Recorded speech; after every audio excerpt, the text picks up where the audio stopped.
Oke, masuk ke pembagian bilangan bulat.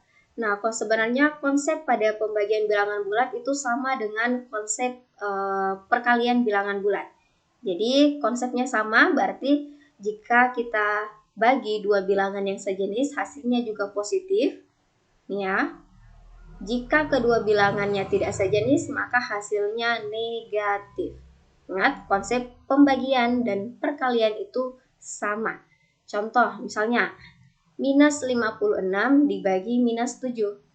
Karena keduanya sama-sama bilangan negatif, berarti sejenis. Maka hasilnya pasti positif. Negatif bagi negatif, positif. Sisa bagi biasa 56 dibagi 7, hasilnya 8. Kan?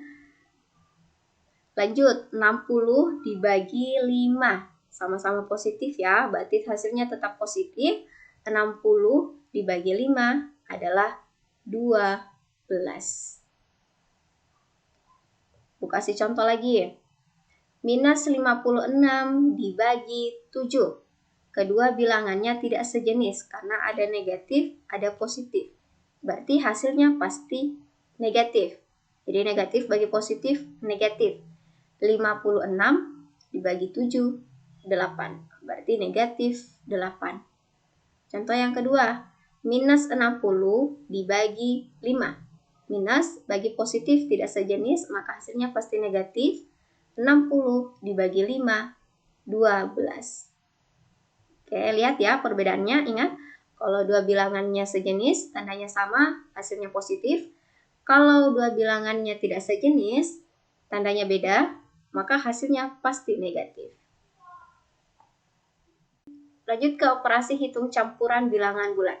Nah, kalau misalnya terdapat soal yang di dalamnya ada beberapa tanda operasi hitung, penjumlahan, perkalian, pengurangan, pembagian, maka terdapat beberapa aturan yang harus anak-anakku pahami.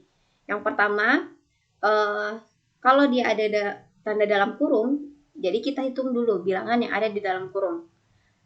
Yang kedua, perkalian dan pembagian itu dikerja lebih dulu dari penjumlahan dan pengurangan. Yang ketiga, perkalian dan pembagian secara berurutan itu dikerja dari kiri ke kanan. Yang keempat, penjumlahan dan pengurangan juga secara berurutan dikerja dari kiri ke kanan.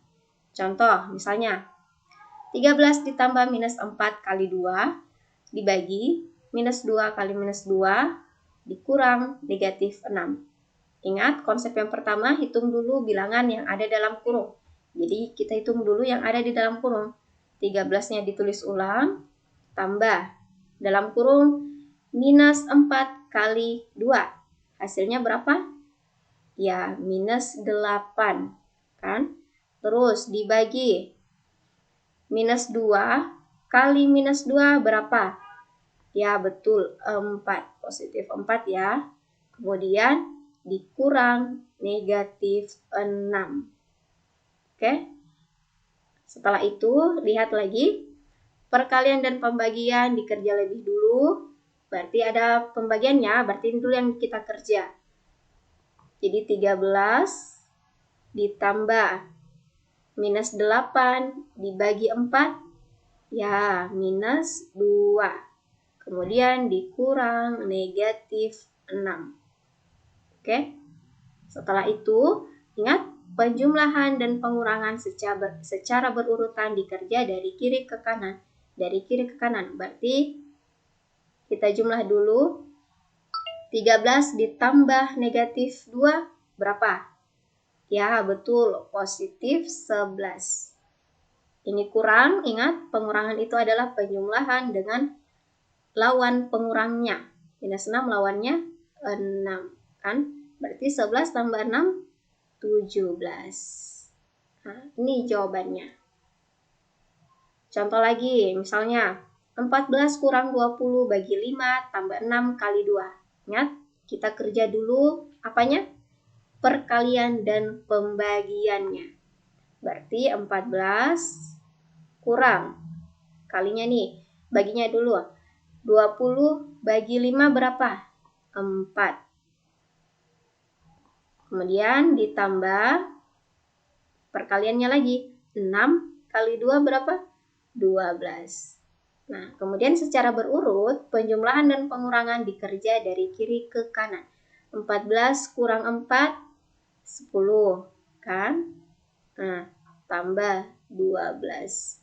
10 tambah 12, iya betul, 22. Nah, anak-anakku silahkan mengulang kembali videonya jika masih belum paham.